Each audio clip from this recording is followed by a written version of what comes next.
Hey, this is Hanno from Mantar, the range, and you're colliding with Yell. Magazine.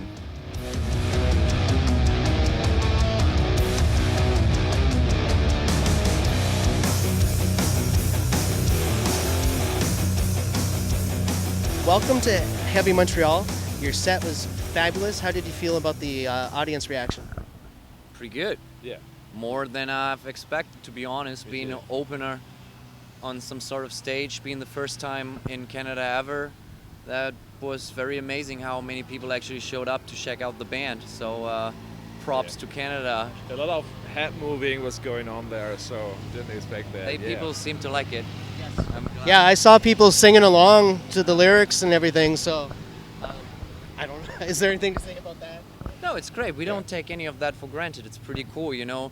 It still feels really unreal to get in a plane, and just fly like literally for a one-off show to Canada, play 30 minutes and fly back, and still so many people come out to see it. Now talking to you guys, so there's got to be some sort of interest in the band, and that's very amazing.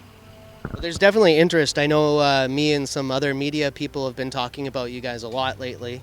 And I actually loved how you addressed the audience and were so humble. Was that like an on-the-spot type of thing, or I mean, you know, just it was so nice, and I was very sad, amazed, you know, and it was like literally everyone was nice. Usually you have these dickheads like this, but it was like everybody was into it, and man, I appreciate that. So every word I said was true. And you guys, like I noticed it previously through YouTube that you guys are pretty intense and crazy on stage. Where does the energy come from to be so intense? A designer drug called Yeah. beer. No, I don't know.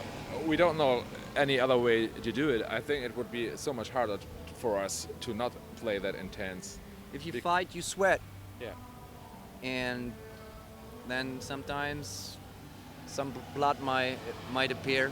So that's what happens, you know. We're not a band, just, you know, we play for the beauty and joy of destruction. It's like a very, in a positive way, a very negative urge, and that's just it's like throwing a glass bottle on the wall. It's very nice to see how it splatters and everything flies around and stuff like that. It's just the beauty of destruction, Yeah. and then of course sweat and blood is involved.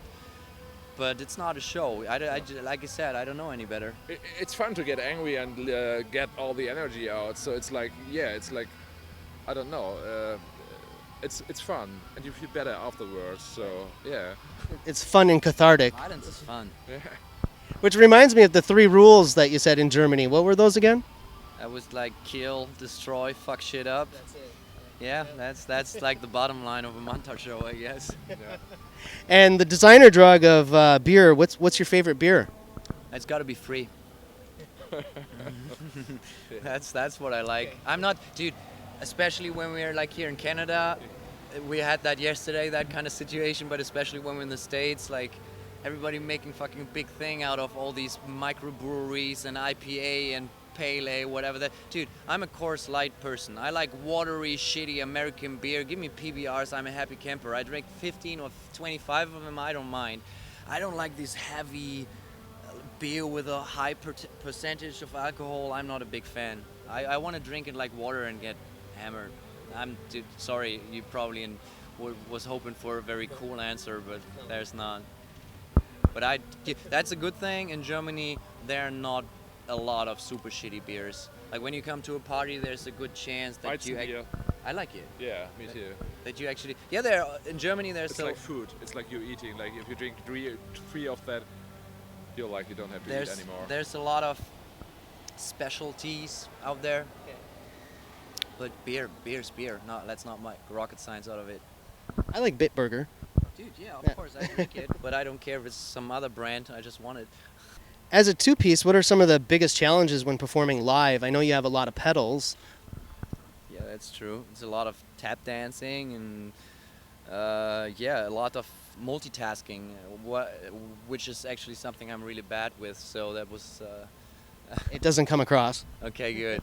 So yeah, I think the Yeah, biggest you learn to deal with it. So the biggest You're challenge is now- to keep up a certain amount of energy, like a pressure, you know, that like when you're just like have 5-piece bands, you just can't get back a little, and the bass player plays some tunes, and the drummer and the guitar player can relax a little. You have to play 110%, 100% of the time, and that's very exhausting. So what half like 30 minutes of a Mantar show is pretty much like 2.5 hours of a Nickelback show, I guess. or Guns N' Roses. You don't like Guns N' Roses? Of course, I love Guns N' Roses, but the Guns N' Roses I see on your shirt, Yeah. I'm referring to that Guns N' Roses. So after this, you're going on tour and you're going pretty much everywhere. Is there any particular shows that you're looking forward to? The next thing is we just gonna end the festival summer. Yeah, and then in Las Vegas, Psycho Las Vegas. There are like those are like the exciting things. So also this Las- one, Heavy Montreal, I was That really was the excited thing, yeah. about. First time Canada playing with those that was a great big bands. thing for us. Like I said on stage, this is like for the people it's just another band in the billing. For us, it's a big fucking deal. You know, just being in Canada. I never could afford this as a private person, but it's so cool that you can come here. Actually, someone pays your flights and you can play here. So I was looking forward to this one too. And Psycho Las Vegas, playing with Alice Cooper, it's gonna be fun. And then we're gonna do another US tour, and that's always funny because that's a whole different beast. No free drinks, no food, no accommodation. So every night is a new adventure. Yeah. I remember you said the drink policies have to be improved. Yeah, I mean, I hope it's gonna. I hope you're gonna guys promote the band so we get free beers on the next tour. But seriously, we've been through so much. I mean, we shit. get like some places where we get free beer Yeah, that's true. Sometimes we have. brought by private persons. Yeah, that's actually true. That fans know about the policy, and that's kind of cool. They come up with a trunk full of beers they give to us. And yeah, let's see where we're gonna be next time. I'll ask you real quick about the video Cross by Cross, which is a great concept, having the Reaper follow you guys. Where'd the concept for that come from? Beer. Yeah, Reaper beer. I'm sorry, it's just like fooling around, being Yeah. goofy, being drunk in a bar, thinking, hey, that was Bob, me Yeah. being next to Philly somewhere in the village where he's from, like a friend of ours, and we thought about a good video, and I thought I like the idea. It's very loud. I like the idea of like dealing with death, like and New York, dude, I hate New York City. That's. I don't hate it. Don't get me wrong. I don't hate it. But I couldn't live in a place love like it. that with so many. Irinj loves it. I'm Yeah, not good with I love big it. cities. And and then I thought it was funny to bring some death to New York City. Oh man, that's. So it was filmed in New York? That's No. right. Okay. I think that's Edit. Oh my God. Okay.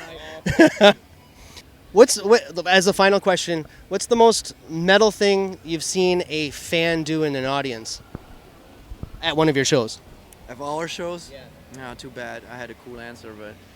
Well, go ahead with your other answer. Isn't there this video out of Slayer where this guy jumps in front of the camera, lights up a pure pipe, smokes some weed, and backflips back into the audience? I saw that somewhere. That was like pretty much the coolest thing I've ever seen. At a Mantar show, well, it's pretty lame usually. Let me think. I mean, sometimes I always like when blood is involved, and I had blood on my leg today, but I don't know where it came from. apparently some people think I'm skinny, which is a bitch move to think because I'm not skinny. I'm just very sporty. Yes. And we were in Germany like 2 weeks I am ago. skinny. Yeah.